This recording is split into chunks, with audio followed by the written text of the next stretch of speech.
Writers in every genre and every content area find them in a situation where they need to really quickly summarize an event or a text or an idea so that they can move on to other ideas that they want to share while still making sure that their readers are with them, that their readers know what this thing was, know who this person was, know what happened during this event, so that they can discuss it in more depth later on in their own writing. The quickest, most general way to give a summary is to write a synopsis. Today, we're going to look at two different ways that we can write a synopsis as a really, really quick summary. So today's move is Synopsis 101. So first, let's take a look at the word synopsis and what it really means. In Greek, the prefix syn means together, and opsis means sight or appearance. So literally, a synopsis is when you see something all together at once. Or in Latin, it's a general view or an outline. We're talking about the broadest of broad strokes when we're talking about a synopsis. It's not a summary that gives you every single event or every single detail. It is usually 1 to 3 sentences that give you the gist of an event or an idea or a text without getting into the nitty-gritty. It's a flyover view. Now, what can make this challenging is how do we give enough detail to accurately and aptly summarize something in just 1 to 3 sentences? So I want to show you today 2 methods that might help you do this so that you are getting an appropriate level of detail without getting into the nitty-gritty weeds. So here's a mentor text for us to look at together. This is from Roger Sherman in The Ringer. College hoops in 2021 to 22 generally felt less like a basketball season than a lengthy televised tribute to retiring Duke head coach Mike Krzyzewski. We were treated to video essays and pregame ceremonies. His wife, Mickie, got about as much airtime as the eventual #1 draft pick in the NBA, Paolo Banchero. If Coach K did something for the final time, people talked endlessly about it. His final game coaching at Madison Square Garden, his final ACC tournament, his final time using a public airport bathroom because he forgot to poop before leaving the house. Okay, maybe not that last one.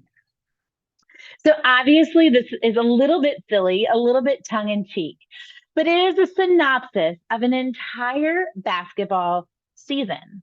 Let's see what we can notice for writing our own synopsis from this mentor text. So a synopsis, just like a summary, answers the question, what happened? What was this about?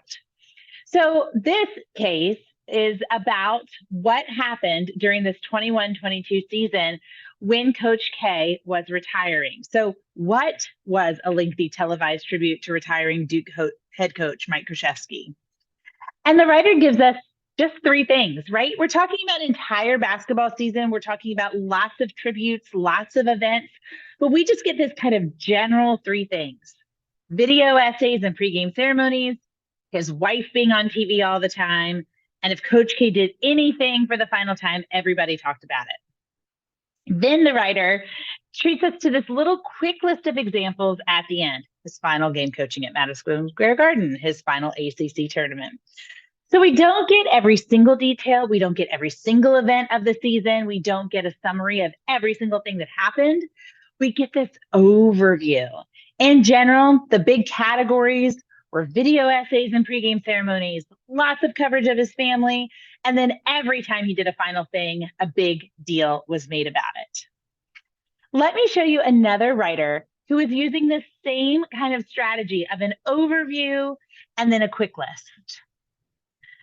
Zora Neale Hurston's documentation of these practices in Hoodoo in America includes long lists of prescriptions for nearly every human dilemma, from court scrapes and landlord issues to romantic breakups and betrayals.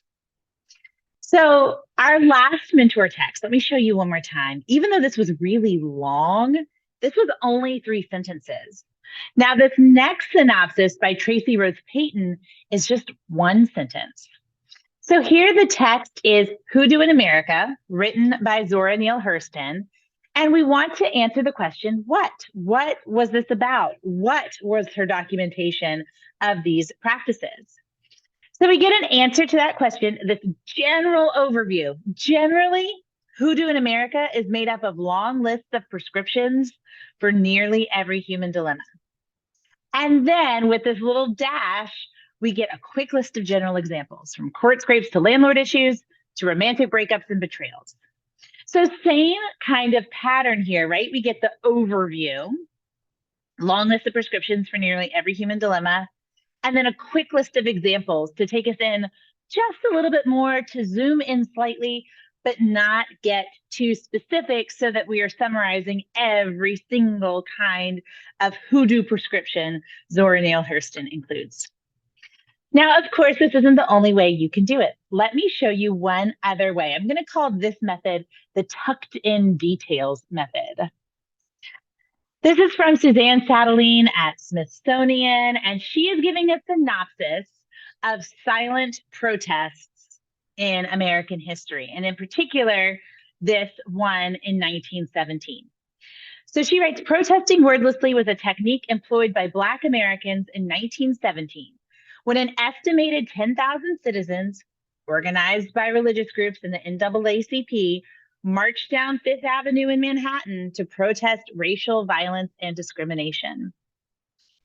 Now, something I am noticing about all three of the examples we've had so far, regardless of the kind of pattern or method that they use, is that these are big sentences, right? They are robust.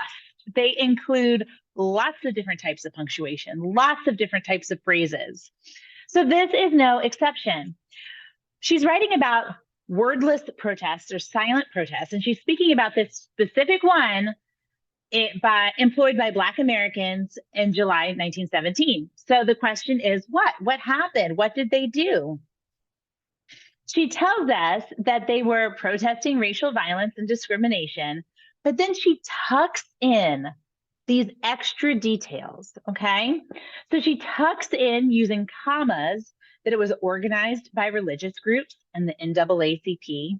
Those commas tell us that this is what we call a non-essential phrase, meaning we don't need it for the sentence to make sense. We don't need it to understand the point of the sentence, but it adds detail.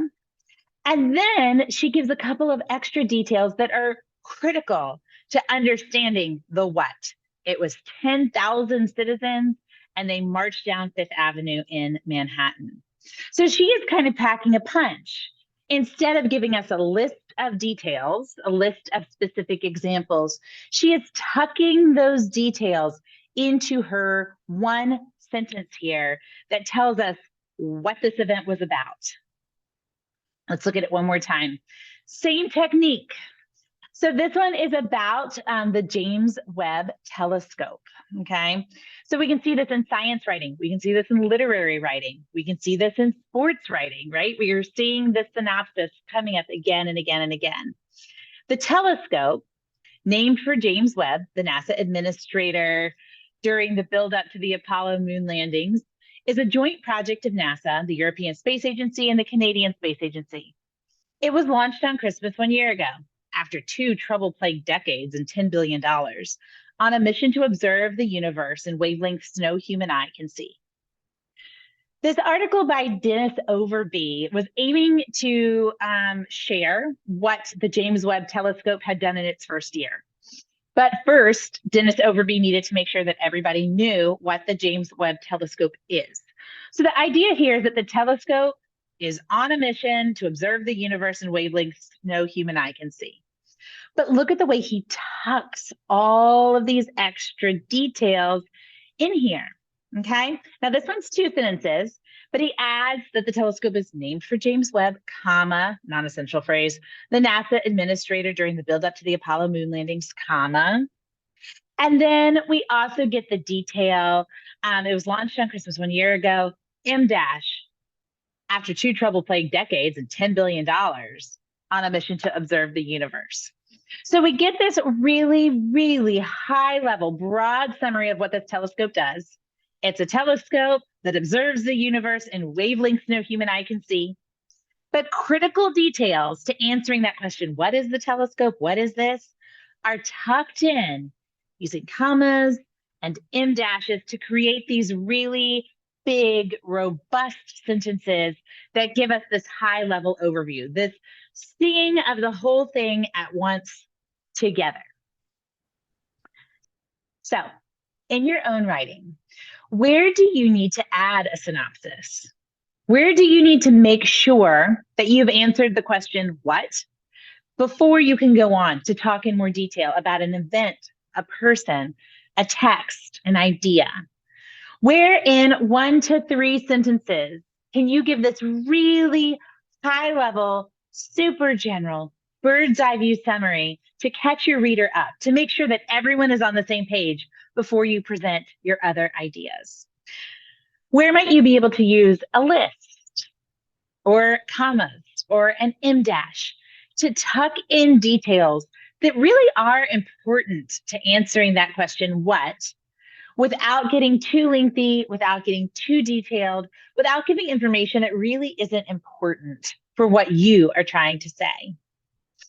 Where could a synopsis, a level 101 synopsis, help you explain more to your reader in a short space?